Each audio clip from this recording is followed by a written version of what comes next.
ჩვენ ახალი მოძრაობა ვართ ერთი წელი გვისრულდება 17 თებერვალს და ვხვდებით ადამიანებს და ვეკითხებით რა რჩევას მისცემდნენ საქართველოში ახალ პოლიტიკურ მოძრაობას. რჩევა იქნება მეტი განათლების ხელშეწყობა. ოპონენტების მოსმენა და ინფორმაციის ყველა მხრიდან გადამოწმება, შეფასება. პირველ რიგში გამიჯნული უნდა იყოს სრულად ორი ძირითადი მხარისგან. და არანაირად არ უნდა ასოცირდებოდეს და თავს იცავდეს. აბა უფრო ზუსტად გითხარით რომ ყველამ ზუსტად რომ ეგიარლიყი მიაკრას რომელიმე ახალგაზრდულ მოძრაობას რომ ან ერთი მხარეა ან მეორე მხარეა. რა არის ის საკითხები, რაზეც უნდა მუშაობდნენ ჩვენარი ჯგუფები? სოციალური საკითხები, ფასების მომატება, ხელფასების მომატება ამ ქვეყანაში ძალიან დაბალია ხელფასები.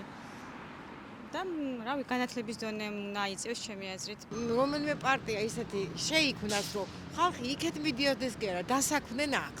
იმიტომ რომ ყოველი ემიგრანტი რო უყურებ, გარდაიცვლება უცხო ქვეყანაში მარტო, გული მტკივა ამ ყველაფერს და მირჩევნია ემიგრაციის მაგივრად თბილისში იყოს სამუშაო ადგილები, მოვიდეს ისეთი პარტია, რომ ეს შეძლოს და გააკეთოს. ყველას გვწამს, რომ როდესღაც რომელიმე ჩვენი თაობა მოესწრება იმას, რომ რაღაც ისეთ ცხოვრებას მიაღწევს დონეს ჩვენი ქვეყანა, რომ შესაბამისი უფლებები იქნება ადამიანის, სამართლიანობა და სასამართლო რაც თავარია და რა თქმა უნდა ეკონომიკური რაღაც ეს უზრუნველყოფილი უნდა იყოს, ასე თუ ისე ის ხელფასი იქნება, ადამიანის საერთოდ ცხოვრების ხარისხი რა.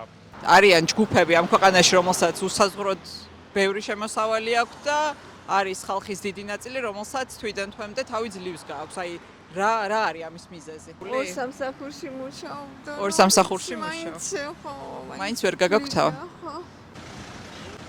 ჩემი აზრით, თქვენ უნდა მოგძებნოთ ჩვენ Facebook-ზე და მე მგონი ბევრი საერთო გვექნება. დიდი მადლობა რომ დაგველაპარაკეთ. როგორ ვნახოთ? მოძრაობა სოციალური დემოკრატიისთვის. ოკეი. რას ფიქრობთ ცხოველების უფლებების შესახებ საქართველოში? ანუ რაც მეტი პოლიტიკური ჯგუფი იქნება, რა თქმა უნდა, ამ ქვეყანაში მით უკეთესი იქნება. ანუ ერთი პარტია არ უნდა მართავდეს ქვეყანას, ჩემი აზრით. ძალიან დიდი ბრძოლა დაგჭირდებათ. მე ესე მგონია. მადლობა რომ დაგველაპარაკეთ. ყველაფერი კარგად გქონდეს. დიდი მადლობა.